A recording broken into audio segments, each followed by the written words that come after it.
신명기 5장 1절로부터 3절 그리고 16절 말씀입니다. 자, 우리 한 절씩 교독하고 마지막 16절은 함께 읽도록 하겠습니다. 모세가 온 이스라엘을 불러 그들에게 이르되 이스라엘아, 오늘 내가 너희의 귀에 말하는 규례와 법도를 듣고 그것을 배우며 지켜 행하라. 우리 하나님 여호와께서 호렙산에서 우리와 언약을 세우셨나니 이 언약은 여호와께서 우리 조상들과 세우신 것이 아니요 오늘 여기 살아있는 우리 곧 우리와 세우신 것이라.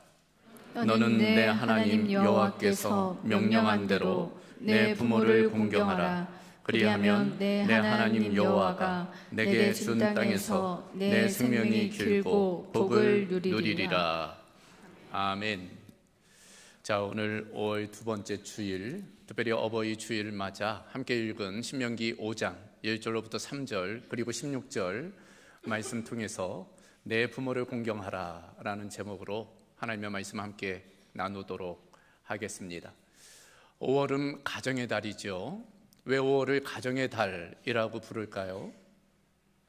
가정 관련된 나이들이 많이 있기 때문입니다. 이를테면 5월 5일은 어린이날이죠. 5월 8일은 어버이날입니다. 5월 15일은 물론 가정 관련된 건 아니지만 스승의 날이에요. 그리고 5월 셋째 주 월요일은 이제 성년의 날, 올해는 20일입니다. 그러면 5월 21일은 무슨 날일까요? 21일, 부부의 날.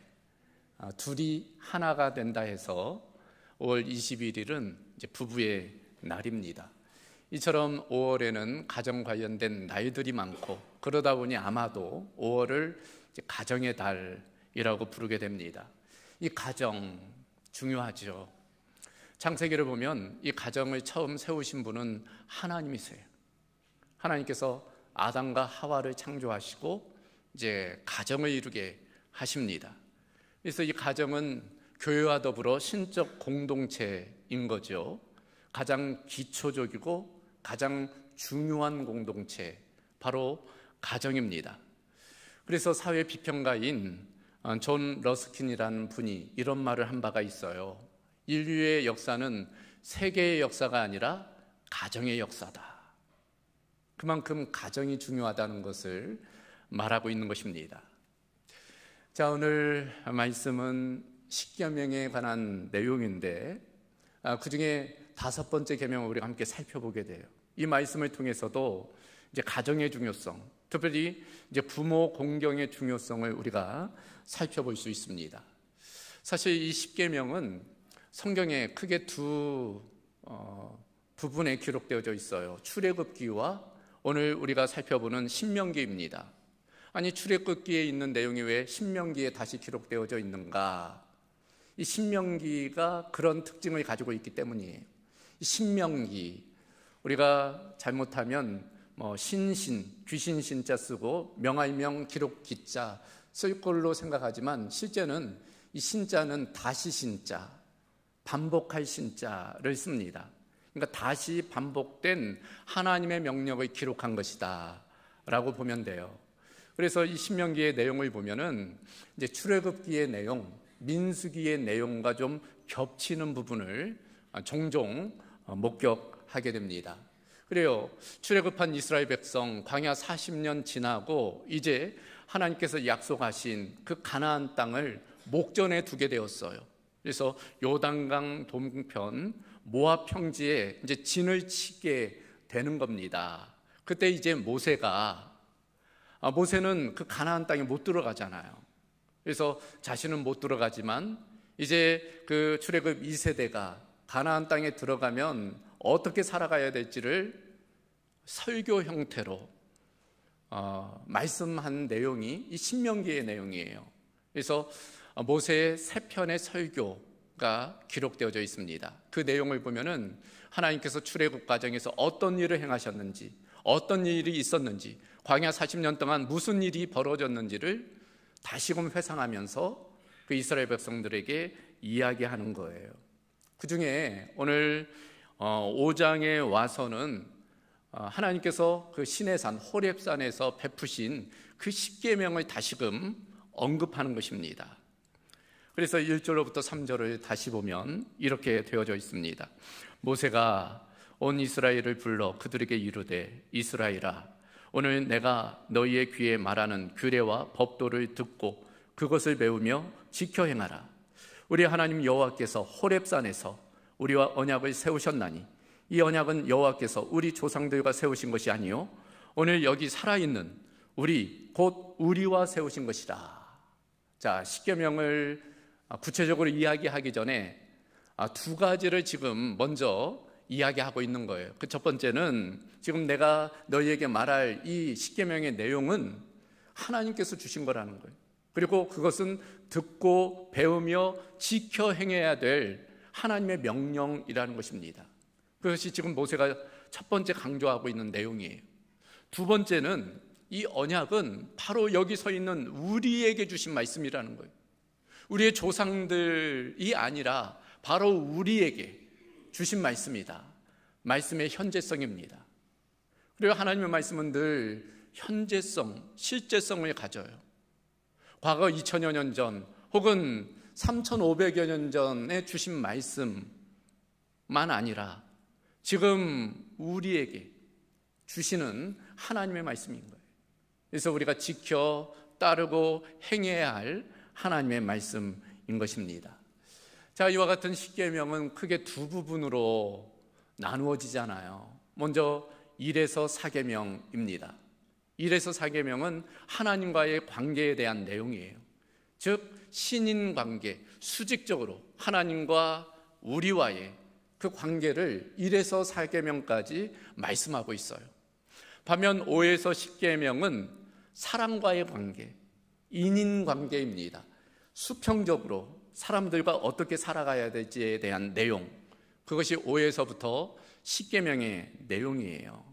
그러니까 이것을 한번 그림으로 형상해 보면 신인관계, 수직적인 관계와 인인관계, 수평적인 관계, 십자가의 형태이죠.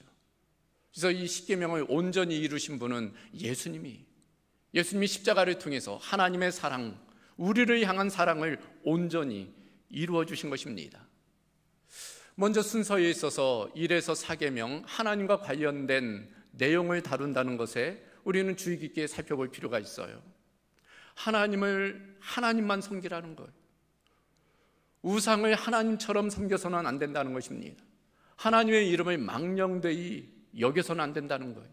안식일, 우리로 말하면 주일을 거룩하게 구별하여 지켜야 된다. 먼저 하나님과의 관계를 충분하게 설명하고 있어요. 그 다음에 이제 사랑과의 관계를 이어가고 있습니다. 그러니까 이게 무엇인가 하면 사랑과의 관계를 풍성하게 하기에 앞서 먼저 하나님과의 관계의 풍성함을 누려야 된다는 거예요. 그것이 우선순위라는 것입니다. 하나님과의 관계가 바르게 될 때만이 사랑과의 관계가 바르게 되는 거예요. 정렬돼야 되는 거예요. 그래서 하나님과의 관계의 우선성을 말씀하고 있는 것입니다. 그래서 옛말에도 그런 말이 있잖아요. 신통하면 인통하고, 인통하면 물통하고, 물통하면 형통한다. 하나님과의 통할 때 사람과 통하고, 사람과 통할 때 물질과 통하고, 물질과 통할 때 형통한 삶을 산다. 우선순위에 관한 문제입니다. 성 어거스틴도 그런 이야기 했어요. 하나님을 사랑하라. 그리고 그 나머지는 네 마음대로 해라. 하나님을 사랑하면 이웃도 사랑할 수밖에 없어요. 그런 측면에서 일의 우선순위, 하나님을 사랑하는 것, 중요한 것입니다. 이처럼 하나님과의 관계, 수직적인 관계를 먼저 이야기한 다음 사랑과의 관계를 이야기하며 먼저 다루는 내용, 십계명의 제5계명이죠. 오늘 본문 16절입니다. 16절 말씀을 다시 보면 너는 내 하나님 여호와께서 명령한 대로 내 부모를 공경하라. 그리하면 내 하나님 여호와가 내게 준 땅에서 내 생명이 길고 복을 누리리라. 부모 공경에 관한 내용입니다. 자, 하나님 관계에 대한 충분히 이야기를 다룬 다음에 사랑과의 관계를 이야기하면서 그 출발점이 무엇인가 하면은 부모 공경에 대한 부분이에요. 그러니까 사랑과의 관계의 우선성에 있어서는 부모 공경이 필요하다는 거예요. 부모 공경하는 사람이 다른 사람을 사랑하게 되죠. 부모 공경도 하는 사람이 어떻게 다른 사람을 사랑하겠어요? 하나님 공경도 마찬가지입니다. 부모를 공경하면 그 사람은 하나님을 공경하게 되어 있어요. 하나님을 공경하면 또 부모를 공경하게 되는 것입니다. 그러니까 이 부모 공경이라는 것이 연결고리예요. 하나님과의 수직적인 관계의 연결고리가 부모 공경에 있고, 사랑과의 그 수평적인 관계의 연결고리가 이 부모 공경에 있는 것입니다. 그래서 이 제5계명은 10계명을 풀어내는 데 있어서 매우 중요한 계명이라 할 수 있습니다. 자, 오늘은 그 부모 공경에 대한 내용을 함께 살펴보려고 그래요. 두 가지를 살펴봅니다. 크게. 먼저는 왜 부모를 공경해야 되는가? 더불어서 어떻게 부모를 공경해야 되는가? 그 첫 번째, 왜 부모를 공경해야 될까? 무엇보다도 자식된 도리이기 때문입니다. 자식된 도리이기 때문이. 여러분, 도리라는 단어를 아시죠? 사전적 정의를 보니까 마땅히 행해야 할 바른 길이라고 되어져 있어요. 마땅히 행해야 될 일이라는 겁니다. 여러분, 사람의 도리가 있잖아요. 인간의 도리가 있어요. 의사는 의사의 도리가 있죠. 생명을 살리는 게 의사의 도리예요. 교사는 교사의 도리가 있습니다. 학생을 잘 가르치는 게 교사의 도리예요. 성도의 도리가 있어요. 반면 자식의 도리가 있는 것입니다. 부모 공경, 사람이라면, 자식이라면 마땅히 해야 할 도리예요. 그것은 설명할 필요도 없는 거예요. 강조할 필요도 없는 것입니다. 도리라는 것이 그런 의미잖아요. 마땅한데, 당연한데 뭘 그걸 설명하고 자시고 할 게 뭐가 있겠습니까? 그럼에도 불구하고 왜 부모를 공경해야 될까 할 때 부모가 자식에게 모든 걸 쏟아부었잖아요. 사랑을 베풀고 자신을 헌신했기 때문에, 다 내어줬기 때문에 마땅히 자녀는 부모를 공경해야 되는 것입니다.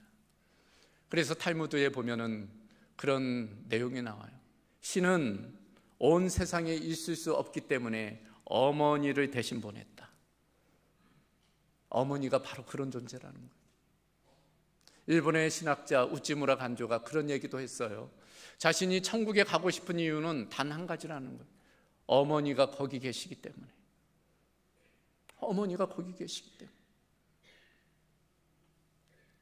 여러분, 우리나라 전통적인 가치 중에 충효예가 있잖아요. 특별히 조선시대 이것이 3대 덕목이었습니다. 이 충효예가 중요했는데 가장 중요하게 여긴 가치가 무엇일까요? 조선시대에 충, 임금, 나라에게 충성하는 거예요. 효, 부모에게 효도하는 거죠. 예절을 갖추는 거예요.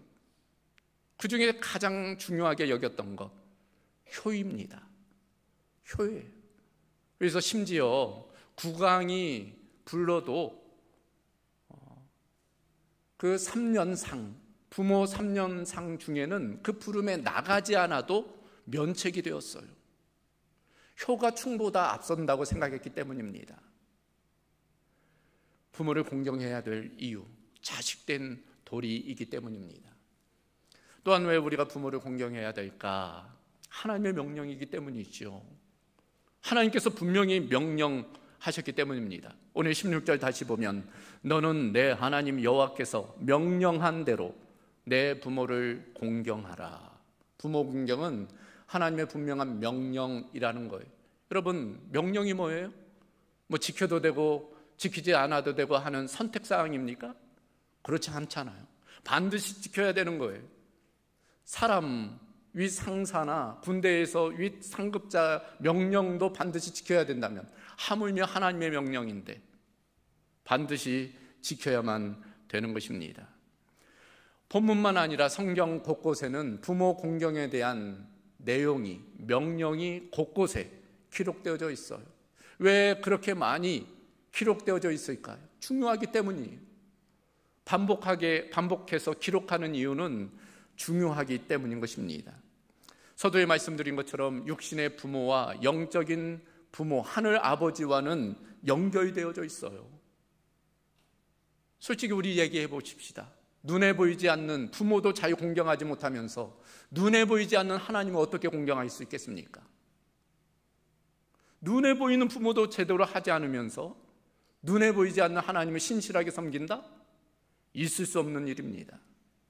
그래서 하나님께서는 네 부모부터 먼저 공경해라 라고 강조하고 있는 것입니다. 만약 부모를 공경하지 아니하고 부모를 저주하거나 부모를 모욕하면 어떻게 될까? 신명기 법전에 따르면 돌로 쳐서 죽이게 되어져 있어요. 여러분, 이 돌로 쳐서 죽이는 행위는 신성모독에 해당되는 벌입니다. 그러니까 무슨 의미인가 하면은 육신의 부모를 그렇게 저주하거나 모욕하는 것을 마치 신성모독으로 여기겠다는 거예요. 그만큼 엄중한 명령이라 할 수 있습니다. 왜 부모를 공경해야 될까? 하나님의 명령이기 때문입니다. 한 가지 더 왜 부모를 공경해야 될까? 다른 차원에서 한번 보면 그것이 바로 약속이 있는 첫 계명이기 때문이에요. 오늘 16절 다시 보면 너는 내 하나님 여호와께서 명령한 대로 내 부모를 공경하라. 그리하면 내 하나님 여호와가 내게 준 땅에서 내 생명이 길고 복을 누리리라. 이 땅에서 복을 누릴 수 있는 방법, 그리하면이 뭐예요? 내 부모를 공경하면. 그래서 에베소서 6장 1절 이하를 보면 이렇게 풀어내고 있습니다. 자녀들아, 주 안에서 너희 부모에게 순종하라. 이것이 옳으니라. 내 아버지와 어머니를 공경하라. 이것은 약속이 있는 첫 계명이니 이로써 내가 잘되고 땅에서 장수하리라. 이 제5계명이 약속이 있는 첫 계명이라는 것입니다. 여러분, 10계명을 자세히 보세요. 1계명에서부터 4계명, 명령이 주어지죠. 또 5계명에서 10계명, 명령이 주어집니다. 그러나 명령 뒤에 약속이 있는 계명은 제5계명뿐이에요.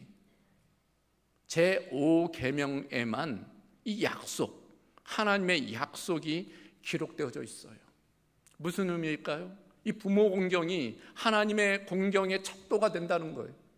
사람과의 관계의 척도가 되는 것입니다. 그래서 이 부모 공경을 통해서 하나님께서 축복해 주시겠다, 그거의 기준으로 축복해 주시겠다 약속하고 있는 것입니다. 부모를 공경하고 사랑하면 하나님을 공경하고 사랑할 수밖에 없어요. 부모를 공경하고 사랑하면 이웃을 사랑하고 공경할 수밖에 없는 것입니다. 그래서 약속이 있는 첫 계명이 되는 것입니다.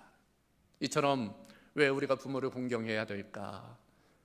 자식된 도리이고 하나님의 명령이고 약속이 있는 첫 계명이기 때문입니다. 자, 그렇다면 어떻게 부모를 공경할 수 있을까? 어떻게 하면 부모를 기쁘게 할 수 있을까? 크게 두 가지를 살펴보겠어요. 그 첫 번째는 마음으로 부모를 공경하는 것. 마음으로 공경한다는 것은 전인격적으로 이제 공경한다는 그런 의미, 마음의 태도와 자세입니다. 일단은 부모에게 잘 협조하는 거예요. 이 협조가 중요해요. 이 협조라는 것이 순종의 다른 표현이죠. 부모 말에 불만을 표한다거나 불순하게 반응하는 것이 아니라 순응하는 거예요. 잘 협조, 따라주는 것입니다. 그래서 오늘 부모를 공경하라는 이 공경이라는 단어 안에는 이제 순종이 내포되어져 있어요. 불평하거나 불만을 표하는 게 아니라 부모의 마음을 헤아려 주는 거예요. 따라주는 것입니다. 그래서 부모의 마음을 기쁘게 하는 거예요. 그게 바로 공경입니다. 더불어서 부모에게 존경을 표시하는 거죠. 그것이 부모를 공경하는 것입니다. 여러분, 자녀로서 부모에게 절대 하지 말아야 될 것, 부모를 무시하는 거예요. 부모를 무시하는 것만큼 불효가 없습니다. 잘 못 배웠다고, 가방끈 짧다고, 가난하다고 부모를 무시하면 그건 정말 안 되는 일이에요. 자녀에게는 그럴 자격이 없습니다. 부모가 그런 상황에서도 온갖 정성과 사랑을 쏟아 내가 여기까지 온 거잖아요. 그러니 부모가 어떠하든지 자녀는 부모를 존경해야 돼요. 말을 공손히 하고 따뜻하게 대해드려야 됩니다. 충고와 공고를 예의 있게 받아들여야 돼요. 더 나아가서는 부모를 칭찬하고 자랑하는 것입니다. 그것이 존경의 다른 표현이기 때문이에요. 더불어 어떻게 부모에게 마음으로 공경할 수 있을까요? 부모에게 감사하는 거예요. 감사를 표현하는 것입니다. 그래요, 부모는 자신의 삶을 아낌없이 자녀들에게 투자했어요. 시간을 투자하고 물질을 투자하고 자신의 삶을 투자했습니다. 제가 어느 날 뉴스 기사를 보니까 한 아이를 이제 키워서 장가 보내는 데까지 적어도 2억 원이 든다고 그래요. 2억 원이 든답니다. 그것도 최저치 같아요. 아낌없이 물질을, 시간을, 삶을 드리는 거예요. 관심과 사랑과 기도를 쏟아내는 것입니다. 그런 사랑과 헌신이 언제까지일까요? 부모들이 돌아가실 때까지 그런 사랑을 자녀에게 부어주는 거예요. 그래서 100세 된 노모가 80세 된 아들 길 조심하라고, 차 조심하라고 그런대잖아요. 그게 부모 마음입니다. 죽을 때까지 늘 자녀 걱정, 자녀 사랑에 자신의 삶을 내어놓는 거예요. 그러므로 마땅히 자녀는 부모에게 감사를 표해야 됩니다. 당연한 걸로 생각하고 마땅한 걸로 생각하고 받기만 하지 말고 마음으로, 입술로, 물질로 부모에게 감사를 표현해야 돼요. 종합해보면 우리는 부모에게 협조함을 통해, 존경을 표함을 통해, 감사함을 통해서 부모를 공경할 수 있습니다. 두 번째로 살펴볼 것은 행동으로 부모를 공경하는 거예요. 그래요, 마음으로 부모를 공경하는 것 중요합니다. 그러나 그것만 가지고 안 되지요. 행동으로 하는 것은 뭐예요? 실제적으로 부모를 공경해야 돼요. 이를테면 부모에게 기본적인 필요를 채워드리는 것입니다. 요사이 한국 사회의 문제가 뭡니까? 노인 빈곤의 문제예요. 노인 빈곤의 문제. 여러분, 2020년 OECD 조사에서 우리나라 노인 빈곤율이 1위랍니다. 무려 40.4%가. 그러니까 10명 중 4명은 이 빈곤에 시달린다는 거예요.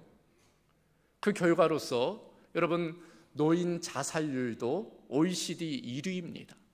우리나라가 그런 불명예를 안고 있어요. 왜 노인들이 이렇게 빈곤할까요? 여러 가지 이유가 있겠지만 빼놓을 수 없는 것은 자식들 때문이잖아요. 자식들 뒤치다꺼리 하느라고 부모들이 자신의 미래를 담보 잡은 거예요. 자기의 미래를 포기한 겁니다.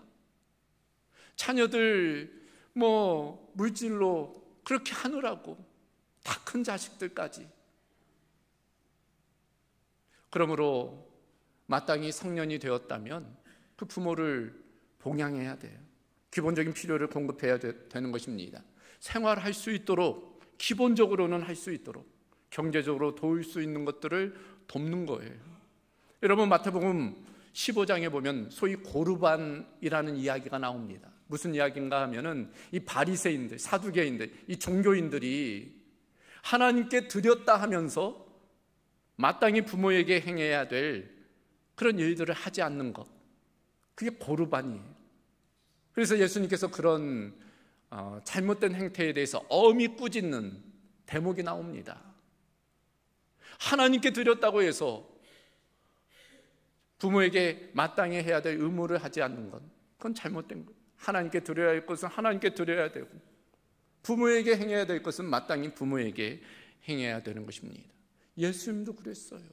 예수님도 부모에게 최선을 다했습니다. 심지어 십자가에 달려 죽으실 때조차도 예수님 어떻게 하세요? 남아있는 어머니를 걱정했어요. 그래서 자신의 제자 요한에게 내 어머니를 부탁한다. 그 제자에게 어머니를 맡겼던 것을 보게 됩니다. 부모님 의식주, 특별히 나이가 들에 따라 의료의 문제, 이런 부분에 자녀들이 신경을 써야 돼요. 집이 지금 난방이 잘 되고 있는지, 뭐 어떤 고장난 것은 없는지 좀 살펴봐야 됩니다. 기본적으로 부모의 필요를 채워주는 거예요. 두 번째로 실제적인 행동으로서는 가족 모임에 부모를 좀 초대하는 거예요. 참여시키는 것입니다. 뭐 생일이라 할지 기념일이라 할지, 우리로 말하면 뭐 부활절이라 할지 성탄절이라 할지, 이런 절기 때에 우리가 부모님의 집에 간다든지 아니면 부모를 자신의 집에 초대한다든지, 그래서 함께하는 시간을 좀 가지는 거예요. 그럼으로써 부모에게 자신의 존재감, 소속감, 자존감을 가지도록 함께하는 시간을 가지는 것입니다. 그것은 부모에게도 유익하지만 자녀들에게도 유익해요. 손주들에게. 그러니까 부모가 할아버지, 할머니에게 하는 모습들을 자녀들이 보잖아요. 그리고 3대가 함께 모이면서 특별한 은혜의 시간을 가지게 되는 것입니다. 상호 간에 유익이 되는 그런 함께하는 시간을 가지는 것 필요합니다. 한 가지만 더 생각해 보면 정기적으로 안부를 묻는 거예요. 사실 마음은 있어도 현대 생활은 매우 바쁘잖아요. 분주하잖아요. 과거에는 한 지역에 함께 살았지만 요 사이는 다 뿔뿔이 흩어져 있어요. 그래서 마음으로는 좀 함께하고 싶고 자주 찾아뵙고 싶지만 그러지 못할 때가 많아요. 그러나 방법이 있잖아요. 오늘날 얼마나 좋습니까? 기술이 얼마나 발달했어요. 스마트폰 하면은 화상으로도 볼 수 있어요. 부모에게 자주 연락을 드리는 겁니다. 안부를 묻는 거예요. 오늘 식사는 잘 하셨는지, 건강은 좀 어떠신지. 여러분, 우리 사회의 문제점 중 또 하나가 뭐예요? 이 고독사의 문제입니다. 고독사, 홀로 외롭게 죽음을 맞이하는 것. 그런데 그 시신이 한 달, 두 달 부패가 나고 냄새 나서 겨우 발견되는 그런 안타까운 일들이 있는 것입니다. 얼마나 슬픈 일이, 그런 일이 일어나지 말아야 됩니다. 그런 측면에서 부모의 안부를 자주 물어야 돼요. 자주 전화하고 자주 연락하고 자주 들여다보고. 여러분, 부모님께 연락하신 지가 얼마나 되셨어요? 오래되셨습니까? 그러면 오늘 예배 마치고 바로 부모님께 좀 안부 전화하세요. 그러면 부모님이 아주 기쁘시게 받으실 줄로 믿습니다. 이와 같이 부모를 공경할 때 오늘 16절에 다시 보면, 그리하면 내 하나님 여호와가 내게 준 땅에서 내 생명이 길고 복을 누리리라. 하나님의 약속입니다. 여기 생명이 길고 복을 누린다, 이 안에 모든 것이 내포되어져 있어요. 그래요, 부모에게 잘하는 사람은 결국 자녀들이 배우게 돼요. 결국 그 자녀들이, 자신의 자녀들이 자기를 잘 공경하게 됩니다. 그래서 옛말에 왕대밭에 왕대나고 효자 집안에 효자 난다, 그런 말이 있잖아요. 어떻게 그럴 수 있어요? 보고 배우는 거예요. 어려서부터 그 부모가 할아버지 할머니에게 하는 것을 보는 겁니다. 삶으로 체득이 되는 거예요. 배워서 하는 게 아니고, 지식으로 하는 게 아니고, 그 부모의 그 삶을 몸으로 체득하는 거예요. 그리고 때가 되면 그 자녀들이 또 부모를 그렇게 공경하게 되는 거예요. 사랑의 선순환입니다. 여러분, 악순환이 아니라 선순환의 아름다운 가정을 이루어야 될 줄로 믿습니다. 한 가지를 더 살펴보면 하늘 아버지를 공경하라는 거예요. 하늘 아버지를 공경하라. 그래요, 여기 계신 분 중에 이미 양가 부모님을 먼저 떠나보신 분도 계세요. 나는 부모가 없는데 어떻게 해야 되는가? 걱정하지 마십시오. 우리에게는 하늘 아버지가 계세요. 더군다나 우리 하늘 아버지는 우리 육신의 부모보다도 더 많은 은혜와 사랑을 우리에게 베푸신 분이잖아요. 우리에게 생명을 주셨어요. 우리의 모든 것들은 하나님의 공급하신 은혜입니다. 그러므로 육신의 부모 이상으로 우리가 하나님을 마땅히 공경해야 되는 거예요. 어떻게 그럴 수 있을까? 앞서 살펴본 육신의 부모를 공경하는 방법대로 하면 됩니다. 먼저는 마음으로예요. 그리고 행동으로입니다. 마음으로 한다는 것은 이런 거예요. 신명기 6장 5절을 보면 너는 마음을 다하고 뜻을 다하고 힘을 다하여 내 하나님 여호와를 사랑하라. 하나님을 마음으로 전인격적으로 온 힘을 다해 사랑하는 거예요. 하나님을 사랑하는 것입니다. 마음의 태도와 자세입니다. 더불어 실제적으로 행동으로 하나님을 공경해야 돼요. 어떻게 그럴 수 있을까? 어떤 것이 하나님이 기뻐하시는 우리 자녀들의 모습일까? 우리가 무엇을 해야 하나님이 기뻐하실까? 예수님이 그걸 분명히 우리에게 말씀해 주셨어요. 요한복음 6장 보면 어느 날 사람들이 예수님께 묻는 것입니다. 이렇게 물어요. 그들이 묻되 우리가 어떻게 하여야 하나님의 일을 하오리까? 우리가 어떻게 하는 것이 하나님을 기쁘시게 하는 일입니까? 그때 예수님이 이렇게 대답하십니다. 예수께서 대답하여 이르시되 하나님께서 보내신 이를 믿는 것이 하나님의 일이니라. 하나님께서 보내신 이 곧 그 아들 예수 그리스도예요. 그 예수님을 잘 믿는 것이 곧 하나님을 기쁘시게 하는 일이라는 거예요. 우리가 뭐 착하게 살고 선하게 살고 물론 필요하지만 그것에 우선해서 우리가 예수님을 잘 믿고 따라 순종하면 그것이 하나님이 기뻐하시는 일, 하늘 아버지께서 기뻐하시는 일이라 말씀하고 있는 것입니다. 그런 측면에서 우리가 하늘 아버지를 공경하기 위해서 우리 모두가 마음과 힘과 뜻을 다하여 하나님을 사랑할 뿐 아니라 예수님 잘 믿고 예수님 말씀대로 살아가기를 바라는 것입니다. 그런 은혜가 우리 모두 가운데 있기를 주님의 이름으로 축원합니다. 자, 오늘 말씀을 정리합니다. 여러분, 풍수지탄이라는 말이 있잖아요.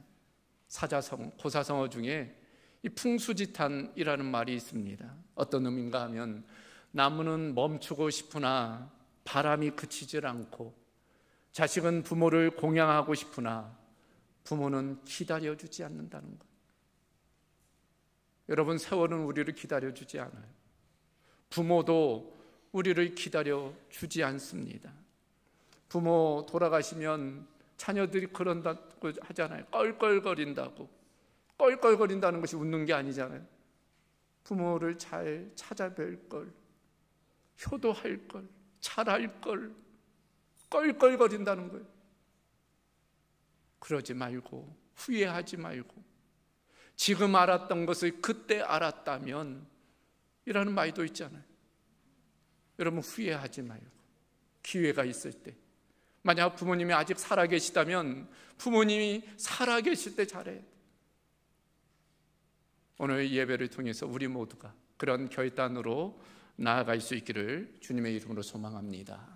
하나님 감사합니다. 오늘 어버이 주일을 맞아 하늘 아버지의 사랑, 또 우리 육신의 부모의 사랑을 다시금 일깨워 주심을 감사합니다. 아낌없이 그 자녀들을 위해 사랑과 희생과 헌신을 바쳤던 그 부모에 대해 마땅히 자녀로서 공경하며 사랑을 표하며 그 부모에게 또 섬기며 살아가는 은혜가 있게 하여 주시옵소서. 육신의 부모뿐 아니라 하늘 아버지께서 우리를 어떻게 사랑하시고 우리를 위해서 어떻게 희생하셨는지를 기억하며 하늘 아버지를 잘 섬기고 예수님의 말씀대로 살아가는 결단이 오늘 이 예배를 통해서 우리 가운데 이루어지도록 주 성령님 역사하여 주시옵소서. 모든 것 주께 탁하오며 예수 그리스도의 이름으로 기도하옵나이다. 아멘.